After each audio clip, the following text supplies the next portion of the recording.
Feeling like a shark in a shrimp tank. Big fish, small pond in the shrimp tank.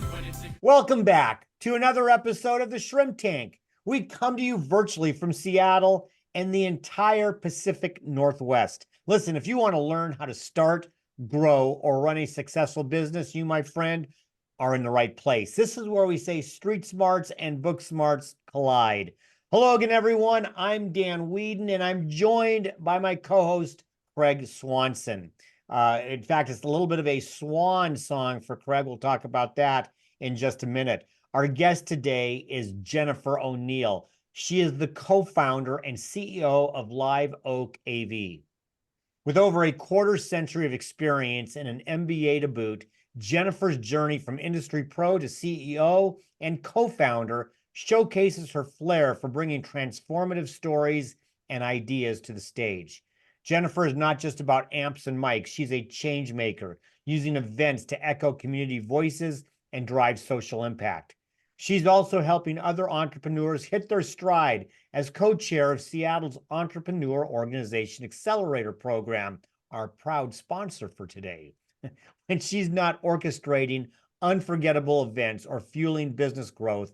Jennifer's loudly strumming the ukulele, scouring for antiques, or vibing at a Brandi Carlile concert. We may have to learn more about that, Jennifer. We look forward to learning much more about her and her business. Jennifer, welcome. We'll be right with you. Everyone, you can find us wherever you get your podcasts.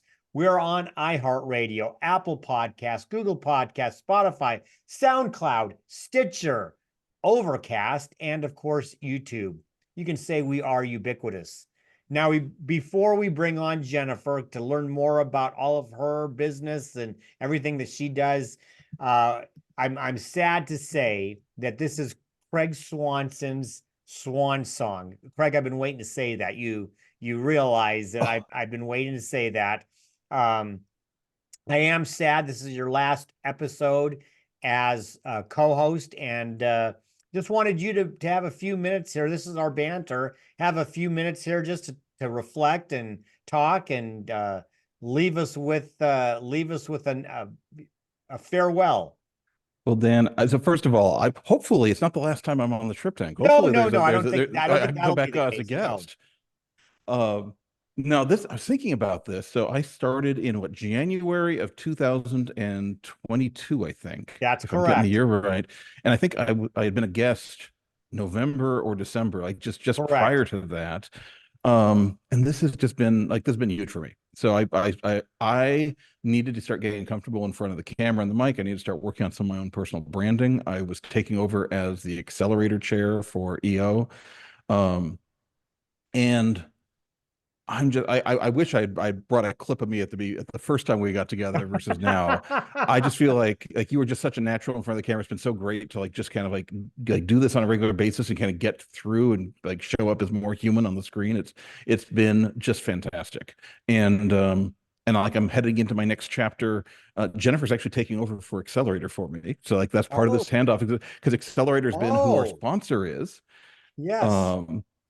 And I've got some new projects coming up, so I might be pitching you, Dan, and coming back to talk about a new business I'm starting. So. I will always catch whatever you pitch, Craig. Absolutely. Right. It's been a joy. 2 years. That's amazing. So thank you for being a great co-host. Now, before we all start blubbering and crying, I don't want to do that. Let's bring on our guest, Jennifer O'Neill. Jennifer, first of all, welcome to the show. I'm really intrigued to learn more. I've visited your website and tried to learn a little bit more about you. And I'm really, as a professional speaker myself and watching live streams and all these different types of things that are now happening and have exploded since the pandemic. Can't wait to talk to you. Welcome to the show. I want to hear a little bit. You've been in business 25 years.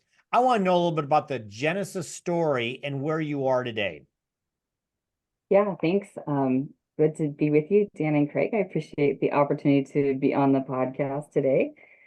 My husband and I started Live Oak AV back in 1999, and he had been working for other AV companies and just wasn't happy with the service model. He felt like the clients could be served better in the customer service arena. So he comes home one day and he says, I think we could do this better and not be jerks. And I said, okay. And so that was our business plan, was start a business and don't be jerks. And so from the very beginning, the company was started with a customer focus to it. And we also had the technical side, but we wanted the customer to feel good. We wanted them to feel supported. When we walk, out of a room, they know how to have their gear connected. It's been tested. They know it works. If something happens, there's a phone number they can call. We'll be right out there. So that was really important, both when we started and today. Throughout the years, we've typically done live events, and then COVID happened, and live events were illegal. And so in 2020, we made a very, very quick turnaround, and I taught myself how to live stream. And so pretty much from the moment we made that decision till my first live stream was 30 days. And so it was a really crazy on-ramp. It was none of the transportation was available. So if we needed gear to make the switch, we had to build it or find it. And so, sometimes I felt like MacGyver with the duct tape and baling wire and just hoping everything held together at the time. And so here we are 4 years later, and we have a live, a hybrid, and a virtual event model that we can offer our clients. That's fantastic. Could you give us some examples of the type of people you work with? So and do you have any clients that use all three? So anybody that uses both the live and the hybrid and the virtual model for different projects? Yeah, so our client base is pretty wide. We work with a lot of nonprofits to host their fundraisers. We work with a lot of corporate clients. We work with the UW Medicine to support their medical conferences, and Seattle Cancer Care. We support a big event for them every year. We also work with a lot of hotels that are maybe big enough to have their own conferences, but they're not big enough to have their own AV team. And so we function as their in-house AV team for them. And so it's a great situation where we bring in the expertise. They don't have to hire it in or buy their own gear. We bring all of that to them, and they still have a quality conference for their clients. The question about the hybrid and virtual, it kind of depends on the event type, not the client so much. We do a lot of hybrid events for corporate clients. So maybe their headquarters here in Seattle and they have branches across other parts of the country. So we're doing the in-room AV at the venue here in Seattle, and then we're streaming it to the other offices around the country. So that's a situation where we'd be deploying kind of both of those models. And we're seeing the hybrid model stay in medical conferences because their presenters, maybe their presenters are in other parts of the world or other parts of the country. They also tend to have attendees who are really fragile medically. And so it's a higher risk for them to be in the room. So that's a situation where we are definitely deploying that hybrid model.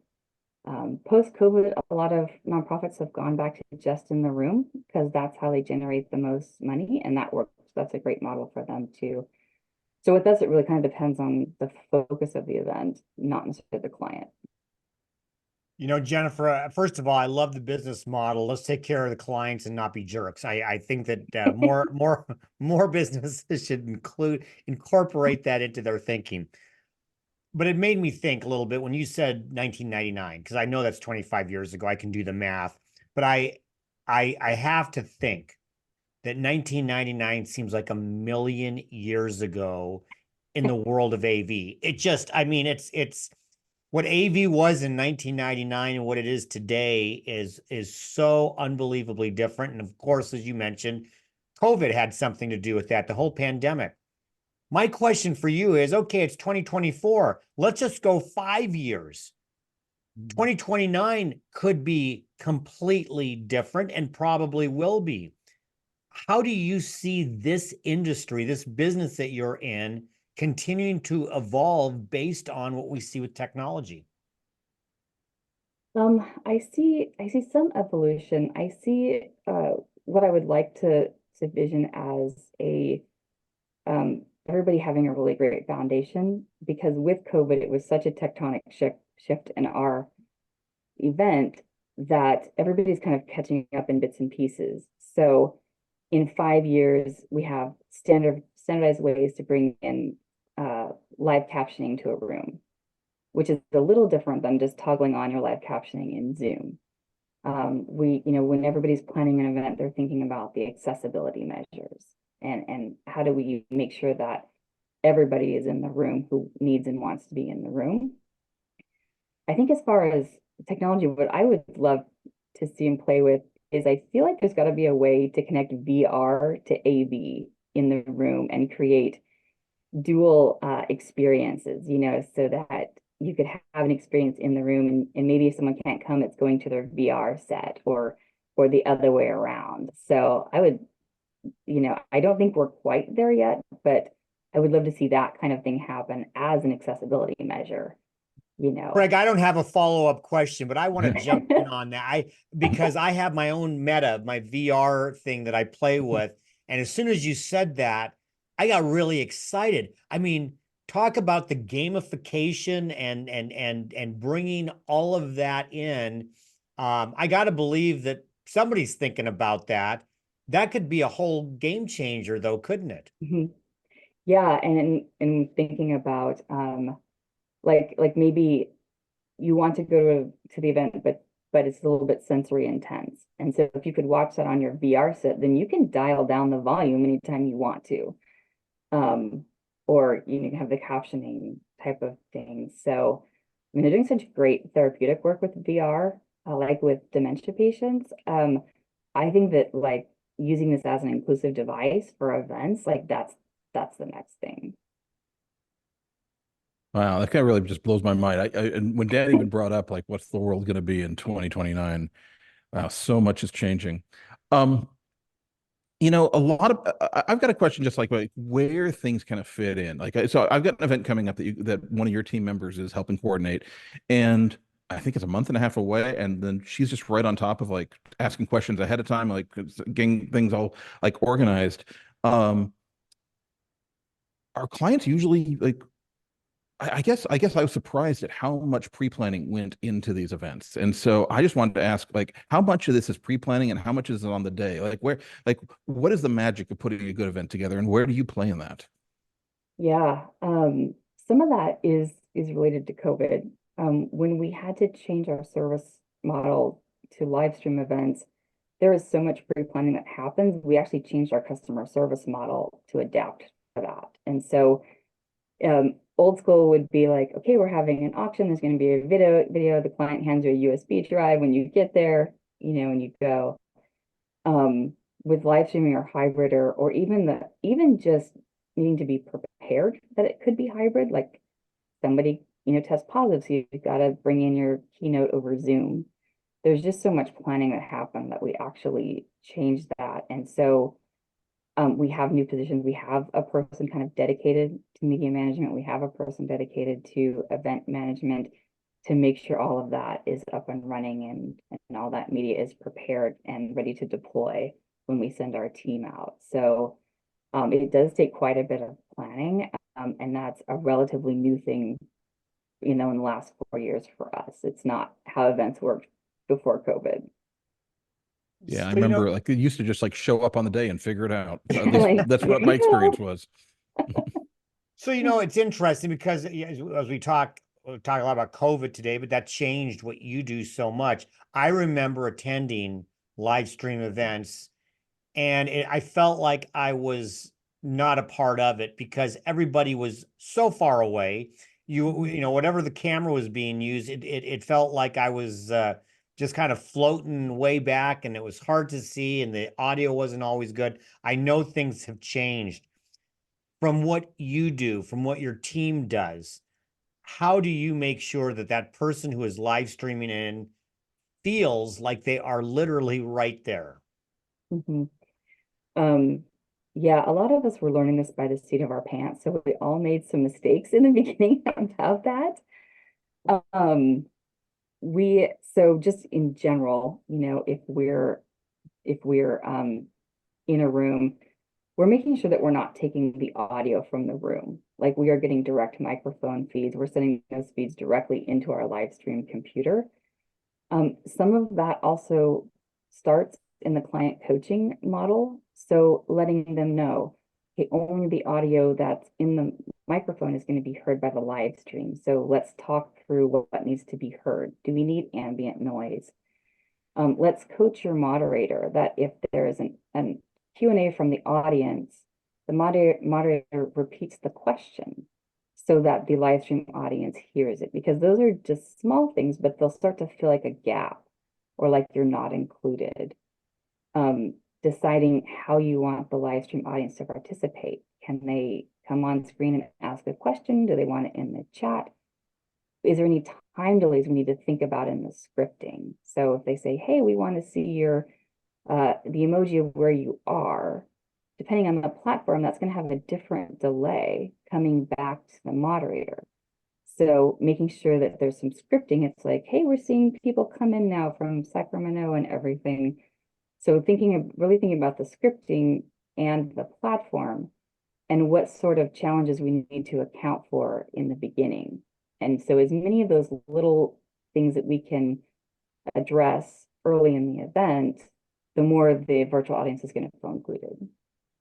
That's really amazing. I just, there's so much logistics, or so many logistics that have to go through that. Speaking of logistics, we got to pay the bills, and we're going to start by doing that right now. We're going to take a short break to hear from today's spotlight sponsor, and when we come back with our guest Jennifer O'Neill for our Hot or Not section of the show, Craig, I'm going to tell you, you need to get ready, because I'm going to let you lead off. Since it's your last one, I'm going to let you lead off with a Hot or Not question. So I don't even know what it is. Everybody's going to find out at the same time. Don't walk away. We'll be right back with more of the Shrimp Tank.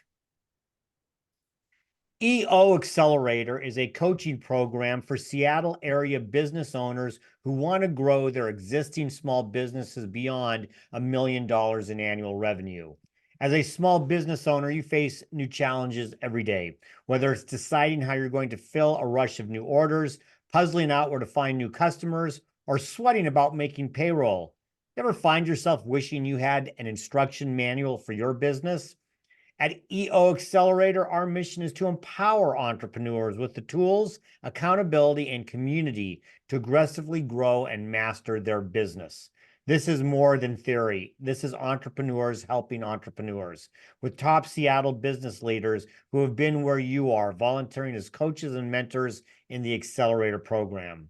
Because the hustle will only get you so far. The next level of success is a team sport. Want to hit $1 million in revenue? Join the club. All right. Thank you, Dan, and welcome back everyone to the Shrimp Tank, where we are interviewing the best and the brightest CEOs and thought leaders in the greater Puget Sound area. I'm Craig Swanson for the last time as co-host, and our guest today is Jennifer O'Neill. For our next segment, it's Hot or Not. So I'll tee it off, but Craig, get ready. Jennifer, if you've watched any of our shows or listened, you know that Hot or Not is where Craig and I pepper you with questions about business, about life, maybe even about the ukulele. I don't know. But we're going to talk to you about things that are hot or not, or we want to get your opinion about it. At the end, you win absolutely nothing, but we hope you have some fun anyway. Craig, what do you got on tap for Hot or Not to lead things off? All right. So Jennifer, you professionally spend all your time making people look good on the stage and preparing everything. So my Hot or Not is getting on stage for yourself. Oh man. So I decided, I was asked a couple of weeks ago at some type of a business thing, like what our word of the year was going to be. And I decided that my word was uncomfortable. Like I would try to make myself uncomfortable this year as a growth strategy. So being on stage is absolutely in that uncomfortable category. So I have started putting in proposals for presentations for conferences for this year. I haven't heard back from any of them yet, but I'm working on it, and it is weird to be on this side of the camera. Like I'm used to flying the plane, from the other side. All right, that was a great question. Actually made me change my first hot or not. Hot or not for presenters who are going to be in a live stream? Hot or not, makeup? Hot, definitely. One, because the lights are, well, it depends on your situation, but usually for live streaming, we are putting some type of a stage wash onto the stage, or if it's in a studio, you have studio lighting. So you are going to look a little bit washed out if you don't have makeup on. The other thing to consider is ask the event planner what color the drape is going to be behind you. Because one of the things that we've seen is that the drape is black, and then someone shows up wearing all black and they blend in a little bit. So asking your event planner about the environment in which you're going to be presenting. I love that. Like Dan would just be a floating head in his black t-shirt. Floating head above the shrimp tank logo, which is actually really powerful there. Hot or not, you have to pick one or the other, video or audio. Which one is going to be most necessary if you have to pick one or the other? Audio, always. There is something about our lizard brains that does not tolerate bad audio. And good sound in an event is so much more important than good video. Good video adds to it, but people are going to forgive lesser quality video or smaller. There's something about poor audio that just makes us crazy.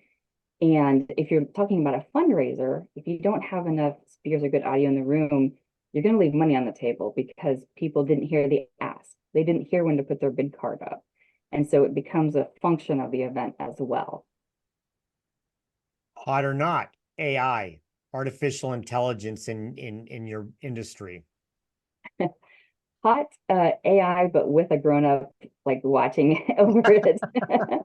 I wouldn't let it run untethered yet. No. Untethered AI, that's the future. That's in 2029, and we'll see what we're doing. Hot or not, live streaming for charity and fundraising. Wow, totally depends on, it's hot for some, and some nonprofits have kept it. It depends, I think, where their scope is and where their donors are. So we've seen it stay with nonprofits who maybe have a national reach. So multiple sclerosis, March of Dimes, those types of nonprofits.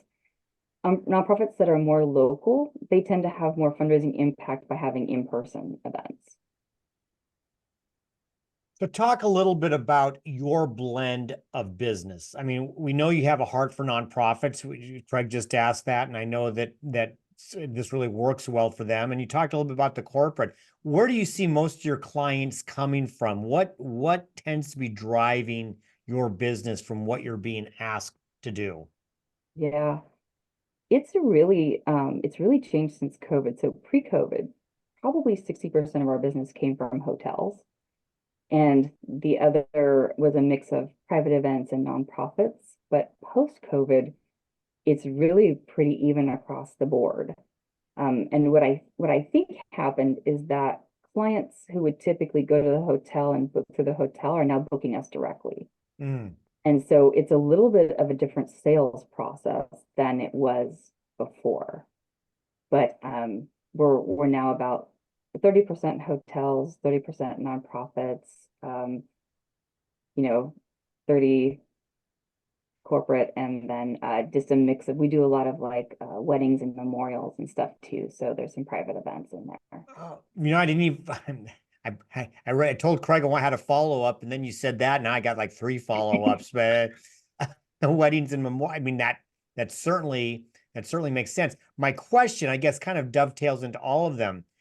You then had to you have to create a whole new sales model for you, something that's different. How hard has that been? What have you learned through that? Because it sounds like your buyers are now changing or different and could be in the future.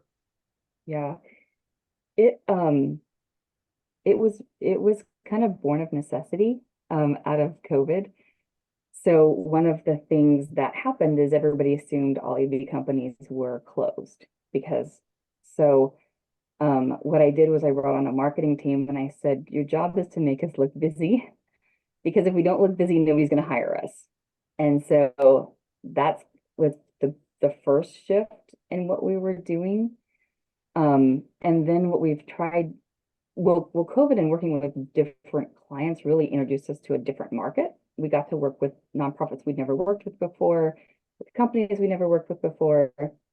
And so that was, as tough as COVID was, that was a great outcome of it, were some of these new relationships. The other thing that we decided was sink or swim. We're going to publish everything we learn. We're just going to make it available to everybody, and guides, templates, like whatever we figure out, we're just going to put it out there. So also having kind of a pull strategy on our marketing, and just kind of going with the theory that, the tide rises all boats. And if we're going to get through this, we're going to do it together. So I think that's been a pretty positive impact on the sales and marketing cycle too.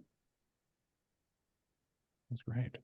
So I've got a question just about the industry, another question about the industry. When I think of like the stereotypical AV company, it feels very male dominant. It feels like a very male dominated industry. And I'm wondering if is that old thinking on my part? Is that just like the way it used to be, or you as a woman leader of AV, is that different? Is there anything like that helps you with? Yeah, I would say it's still pretty male dominated. We have some female staff, and I believe she was only one of 2 female audio students in her college program. So it is still pretty male dominated, but I think that tide is changing. And I think that that's a really great thing for the AV industry, because while a lot of AV techs are male, most event planners are female. And so having female techs gives us a natural bridge to our clients. And so much to the point that we actually published, I believe it's the first of its kind, a guide for female presenters. And it's an illustrated guide showing them how to, be the best on stage dealing with AV equipment, because AV equipment is designed by men for men wearing men's clothes. And so there are a lot of things a woman needs to think about when they're presenting that a man doesn't, simply because of how the gear was developed. So I'm happy that I remembered. I didn't even write it down, but I remembered my second question that came up after hearing you answer. Coming from, I had 2 parents while they were alive. As they aged, their hearing obviously got worse, and we know that happens with age and with a whole lot of other reasons. Closed captioning, or the captioning, has become really integral. You see, I mean, Zoom does it automatically. So many of the others do it as well. How do you manage that? Are you using AI to caption, or do you have one of your team members actually doing that? How does captioning work for your live streams? So there's several different ways that you can do it. Sometimes it might depend on client budget or the need for accuracy.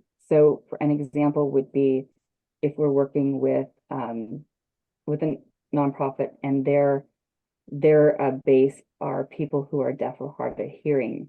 In that situation, it's going to be more important to have a live person transcribing that and sending that to a software that we then put on the screen.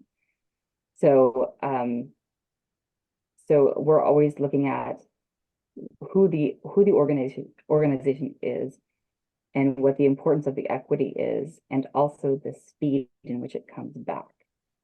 So one of the things that's a little challenging is when you're watching on YouTube, or those captioning is put in post-production. And so it's real time to what you're seeing on the screen. But when you're captioning in the room, there's a 30-second delay. And so we educate clients that this is going to happen. And then we ask them, is that going to really bug your audience? Like, is that going to be distracting? Or, and if it is, maybe thinking through some other things. But it is important to know, in a live situation, even with AI, it's up to a 30-second delay. And so it's going to be a little bit off. Mm-hmm.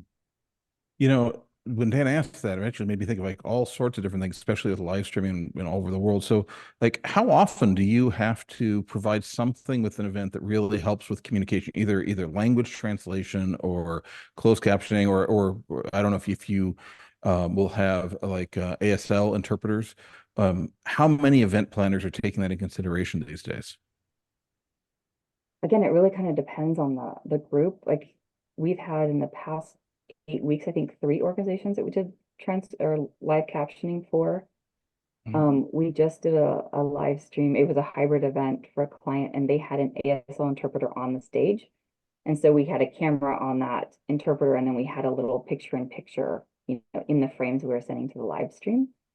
There's also ways to have a camera on interpreter and then matrix that out differently to different screens. So on some screens, you could have the media, and on another screen, you could have the interpreter.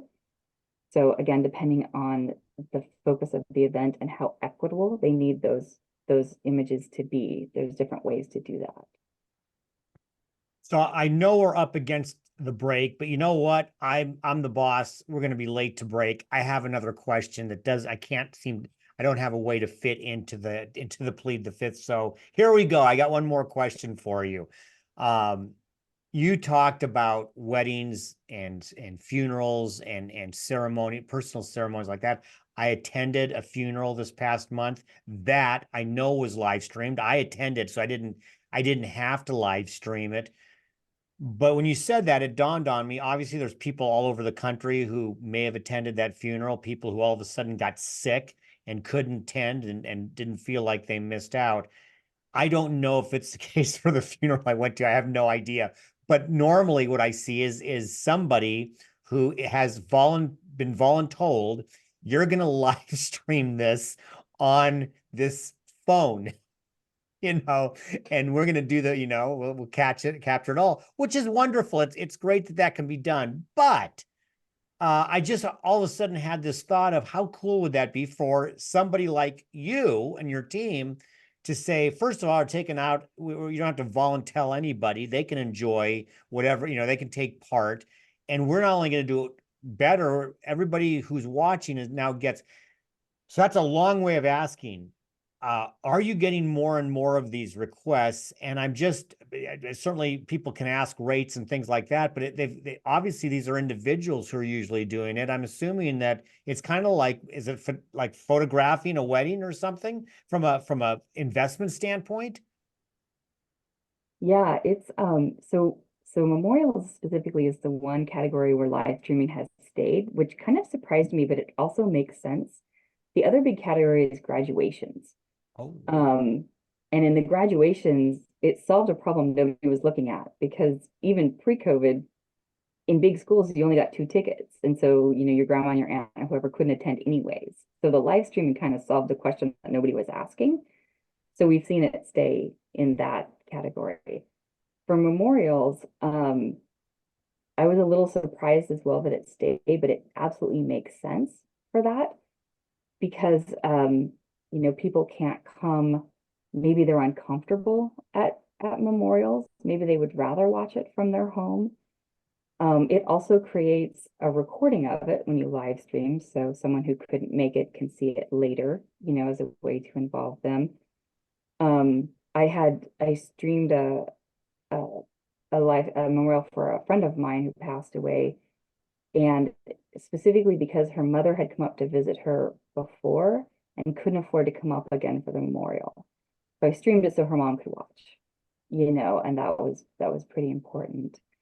With weddings, I was really excited to live stream weddings because I thought we could bring them into the studio, and like if you wanted to have your wedding on the on the Enterprise, like we could green screen in, if you wanted like a Star Trek wedding, or you want like a tropical wedding, but we can't get on a plane, like we can put Hawaii behind you.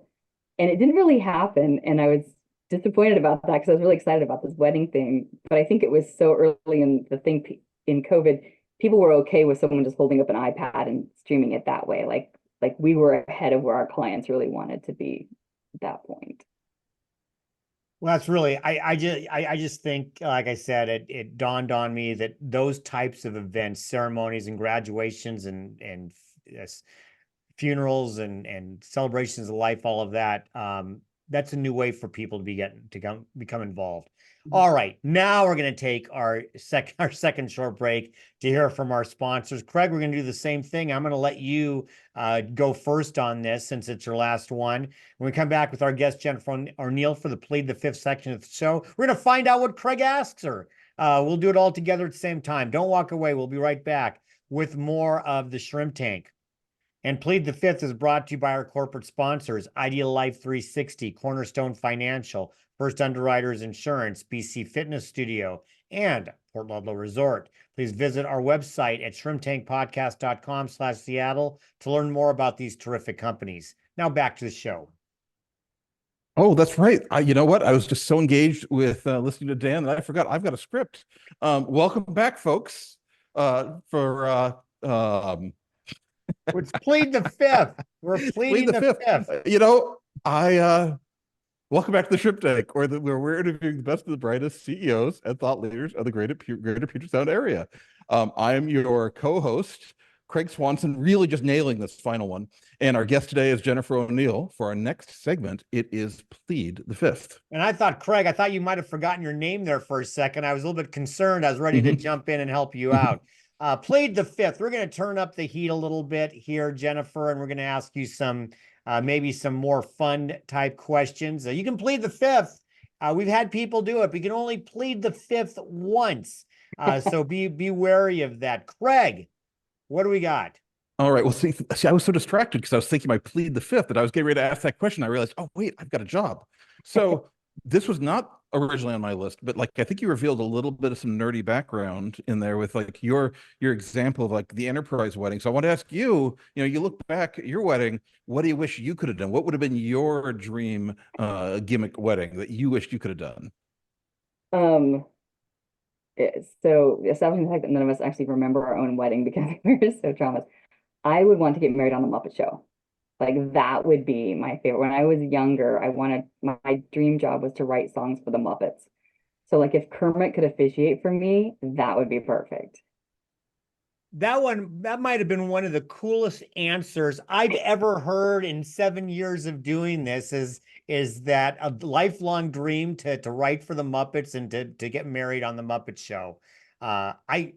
That's just amazing. I agree. We got to integrate that into future questions. Like somehow, like that was really cool. Yeah. Now I got to think. I have to wonder though. I think my wife Barb and I might have different ideas of. I think I want to be at Augusta National and get married on the 18th green of Augusta National. I can guarantee you she would not. So anyway, I'm not going to get distracted with all of that because I could spend all day thinking about it. What I want to know is plead the fifth. The ukulele. How did you get involved with the ukulele? And what is your favorite song to play on the ukulele? Well, basically, so my dad plays the guitar. I don't have enough brain cells to do 6 strings, so the ukulele only has 4. And I figured, I've just taken it up in the last year or so. I figured at this point, something with less strings would be easier, and it's smaller. It started, we took my son to Hawaii for his graduation and we took a ukulele lesson while we were there. And it was just a lot more fun than I had thought. And so I've just kept it up. I don't know if I have a favorite song, but I have to say I was at a Brandy Carlisle festival in Cancun in January and we had fan jam sessions. And so playing her songs with a bunch of other Brandy Carlisle fans on the ukulele was amazing. All right. So I've got my original plead the fifth question. You mentioned that audio gear is designed by men for men wearing men's clothing. So like give me an example of like the most egregious example of what men were not thinking about that women need to accommodate for. I don't know if it's that something was left out. It's just things like, so a lav mic, goes on this part of your shirt. With women's clothing, this fabric is thinner, so the shirt tends to flop over, so the mic isn't placed there. Or we wear big jewelry, so it rattles against the mic, or our hair brushes across the mic. So not necessarily that something was left out, but the difference in fashion and styles creates problems for women with the mics. Okay, so I'm gonna go back in time. I'm gonna jump in the DeLorean. It's one of my favorite questions to ask. You're now 18 years old, and without, I promise, we're not gonna mess up the time continuum. So no Marty McFly issues, but you get 5 minutes with your 18-year-old self to give some sort of advice. What advice would you give? Wow. So my 18-year-old self was enrolled in university as a biology student. So like she was really far apart from where I am now. Um, I think that I would tell her just to think bigger. Um, and to be okay if it's uncomfortable, and like don't talk yourself out of it. I think that that's when my hardest thing is. I'm like, oh, I want to go do this, and then I talk myself out or tell myself I can't do it, and that's not really the case. I'm probably not going to do it any worse than anybody else, and I may even be good at it. But take chances, take risks. My boss at the time would tell me, anytime you get the opportunity to travel, take it. Like don't even hesitate, just take it, because it's such a growth opportunity. So I don't know if I would coach her through technical, or like, oh, you really should get a degree in this, but more just to be more brave, and to not worry about failing. Love that. All right. I want to toot your own horn version of Plead the Fifth. I want to hear, like, who is one of the biggest new accounts or customers that you're working with in the last year? One of the really great relationships that we've been able to have this year is the company that manages Bellevue Square. And so we've been involved in a lot of their events, and we actually got to do all the audio for Snowflake Lane this year, which was a pretty big installation, and it ran for I think 4.5 or 5 weeks. So we did the snow and the audio each night for that parade. And so that's been a really amazing collaboration. That's not something I ever thought we would have done several years ago. So, we talked a lot about some of the changes that we think might be into the future. But today, as it stands today, what do you like most and what do you like least about the industry? I feel like most is that I think COVID shook us up. We were doing things fairly similarly for quite a long time, and now everybody's like, "Ooh, how could we do this? How do we include those people? How do we? I have this idea. How do we do it?" And I feel like it was there before, but it's really prevalent now. Like it's kind of like when we tear off the Band-Aid and then everything's possible. And that's what COVID was for us. So I think just the willingness of everybody to embrace new things, or to think in ways we didn't think before. Great. All right. I want to kind of wrap this up with just a little about you. So you get a treat yourself day. You get a day that is just for Jennifer. What do you do with it? What gift do you give yourself? How do you relax and enjoy yourself? Um, Gosh, that's a good question. I love to go to brunch. We have this restaurant called Uncle Eddie's in South Park that they have fantastic brunch. So that would definitely be involved there. I love to go to estate sales. My grandmother and her mother were antique dealers, and so I have this generational love of vintage everything. Um, and then I'm not sure. I'm a huge, so I would end the day on a beach that has really good agate hunting, because I am a rock hound. And then winding up at home under a blanket, maybe watching the sunset. But sometimes all of those things don't exist in the same place. But if I could transport to different places, that would be a good day. That's cool. Well, I've written down Uncle Eddie's in South Park on my list to go try out. Jennifer, thank you so much for being a guest on the Shrimp Tank. For our listeners that want to get in touch with you, learn more about your company, how can they get information? Yeah, so we're on LinkedIn, Jennifer O'Neill. You can visit our website, liveoakav.com. And yeah, just feel free to reach out, shoot us an email, and we're happy to help you plan your next event. All right, fantastic. And for all of you watching out there, you can check all the replays. You could go through years of watching me and Dan at shrimptankpodcast.com/Seattle. And wherever you get your podcast, Apple, Google, Spotify, Overcast, give us a like on that app. Whatever you listen to us on, it's super helpful if you like and subscribe on there. And I'm really curious, Dan, if you're going to keep mentioning Overcast when I'm not here. I'm going to. I'm going to. I can't. How can I forget? All right. And then give us a like on Facebook and Instagram and just all the social places. Let's keep it going. Hey, well, first of all, Jennifer, thank you. This was a lot of fun. I really enjoyed learning about you and the cool things you're doing. I just think it's amazing that you're able to bring whatever it is, whether it's business, whether it's personal, you're bringing that event to somebody else who can't be there in person. I think that that's just amazing. Best wishes moving forward, and thanks for being on. And Craig, I just want to thank you again wholeheartedly. 2 years, I think probably somewhere in the 25, 26, 27 episodes that you did. Thank you very much. We'll have you back. We'll come back and have you again. And this isn't goodbye. It's just we'll see you later. Thanks for all you've done. Everybody, our next show will be on Wednesday, April 10th. Our guest will be Rosalinda Mendoza from Mosel Mezcal. So we'll be doing some drinking, I guess. We're going to find out about some mezcal. Co-host for that event, or co-host for that show, will be Vanessa Laughlin. In the meantime, be safe, be well, and be prosperous, because until next week, the shrimp is back in the tank. So long. I've been feeling like a shark in a shrimp tank. Big fish, small pond, and the shrimp